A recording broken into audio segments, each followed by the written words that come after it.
这个是粉红色的史莱姆，这个是白色的史莱姆，这个是阿莫西尔，这是用安慕希做的，这个是用洗手液做的，这个是什么？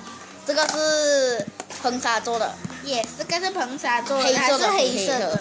因为呢，这位先生呢放了章鱼的墨下去。不是，这个是放水彩的颜色。然后呢，这个呢安慕希史莱姆，因为还用了安慕希来做。还有硼砂。然后这个呢是用洗手液做的，很重洗手液味的，就是这样。改天再见了，拜拜。